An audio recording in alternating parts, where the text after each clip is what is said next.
দেখুন আমার হাতে আছে বার্ধক্য ভাতার অফলাইনের ফর্ম। যদি আপনারা জনকল্যাণ শিবিরে গিয়ে এই ফর্মটি ফিল আপ করে বার্ধক্য ভাতার জন্য আবেদন করছেন, তাহলে এই ফর্মটিকে কিভাবে আপনারা ফিল আপ করবেন এই ভিডিওতে পুরো ডিটেলসে আপনাদের দেখাবো। এই বার্ধক্য ভাতার ফর্মটি আপনি কিভাবে ফিল আপ করবেন। সবার প্রথমে এখানে লেখা আছে দেখুন, government of West Bengal social welfare pension scheme. তো এখানে অ্যাপ্লিকেশন ফর্ম, যেখানে বলা হয়েছে ব্লক লেটারে মানে ক্যাপিটাল লেটারে আপনাকে ফিল আপ করতে হবে এবং যেখানে যেখানে স্টার মার্ক আছে সেই অপশনটা অবশ্যই ফিল আপ করতে হবে। সাইডে বলা আছে অ্যাপিক্স কালার পাসপোর্ট সাইজ ফটোগ্রাফি, মানে আপনাকে একটা পাসপোর্ট সাইজ ফটো এখানে আপনাকে কালার ফটো চিপকাতে হবে। Application for old age pension মানে বার্ধক্য ভাতার যে অ্যাপ্লিকেশন এটাই। তো পার্সোনাল ডিটেলসে সবার প্রথমে অ্যাপ্লিকেন্ট নেম, যেখানে যিনি আবেদন করছেন বার্ধক্য ভাতায় ওনার নামটা ব্লক লেটারে মানে ক্যাপিটাল লেটারে প্রথমে first name, middle name, last name এভাবে আপনি লিখবেন। তারপরে জেন্ডার লিঙ্গ দিবেন, মেল হলে মেল, ফিমেল হলে ফিমেল, আদার্স হলে আদার। তারপরে ডেট অফ বার্থ, এটা আপনি আধার কার্ড দেখে এখানে ডেট অফ বার্থটা ফিল আপ করবেন। তারপর বলা হয়েছে age as of 1 January of current year, 2026-এর 1 জানুয়ারি অনুযায়ী বর্তমান এই অ্যাপ্লিকেন্টের বয়সটা কত। অনলাইনে আপনি এজ ক্যালকুলেটর সার্চ করবেন, ওখান থেকে আপনি বের করতে পারবেন। Applicant father name, mother name এগুলো স্টার মার্ক আছে অবশ্যই দিতে হবে। যিনি আবেদন করছেন ওনার বাবার নামটা first name, middle name, last name, মায়ের নামটা first name, middle name, last name দিবেন।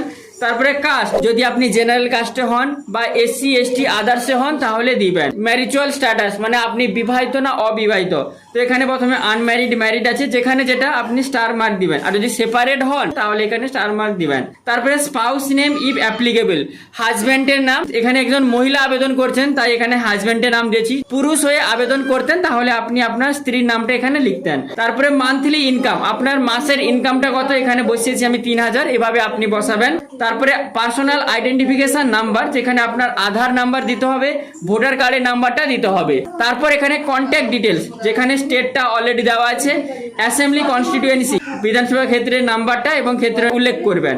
তারপরে পুলিশ স্টেশন, আপনার পুলিশ স্টেশনটা উল্লেখ করবেন। ব্লক, আপনি কোন ব্লকে এটা উল্লেখ করবেন। যদি আপনি মিউনিসিপ্যালিটিতে হন তাহলে সেভাবে আপনি মিউনিসিপ্যালিটি এখানে লিখবেন, কর্পোরেশনের আন্ডারে হলে কর্পোরেশনটা লিখবেন। পরবর্তী পেজে গ্রাম পঞ্চায়েত নেম বা ওয়ার্ড নম্বর, গ্রাম অঞ্চলে থাকেন তাহলে আপনার গ্রাম পঞ্চায়েতের নেমটা দিবেন, আর পৌরসভায় থাকলে ওয়ার্ড নাম্বারটা দিবেন। তারপরে ভিলেজ, টাউন, সিটি দিবেন।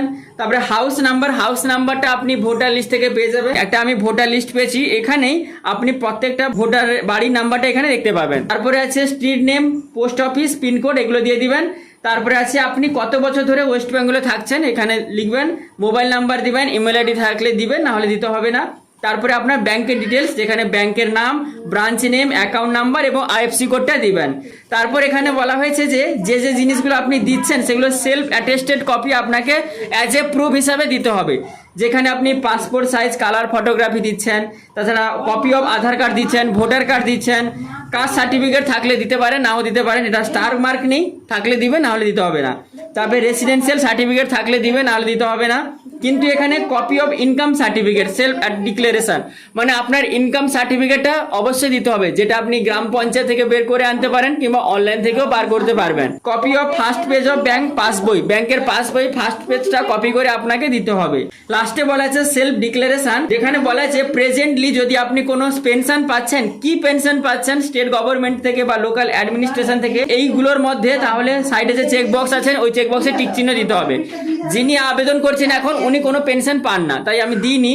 তারপরে এখানে সিগনেচার অফ অ্যাপ্লিকেন্ট, এখানে অ্যাপ্লিকেন্টের সিগনেচার করতে হবে, এই জায়গাটায় ডেটটা এখানে দিবেন। অ্যাকনোলেজমেন্ট এটা অফিসার করে দিবে, কিছুই করতে হবে না। তারপরে এখানে বলা আছে ফর অফিস ইউজ অনলি, এটা অফিসাররা সবকিছু ফিল আপ করবে, আপনাকে আর কিছুই করতে হবে না। এখানে আরেকটা পেজ আছে কনসেন্ট অফ আধার অথেন্টিকেশন মানে আধার প্রমাণীকরণের জন্য সম্মতিপত্র। আপনার আধার নাম্বারটা দিবেন, এখানে অ্যাপ্লিকেন্টের নামটা দিবেন এবং অ্যাপ্লিকেন্ট এখানে একটা সিগনেচার করতে হবে। তো আশা করি আপনারা ফর্ম ফিল আপটা বুঝে গেছেন। এরপরে যদি কোনো প্রশ্ন থাকে অবশ্যই ভিডিওর কমেন্ট সেকশনে কমেন্ট করে জানাতে ভুলবেন না।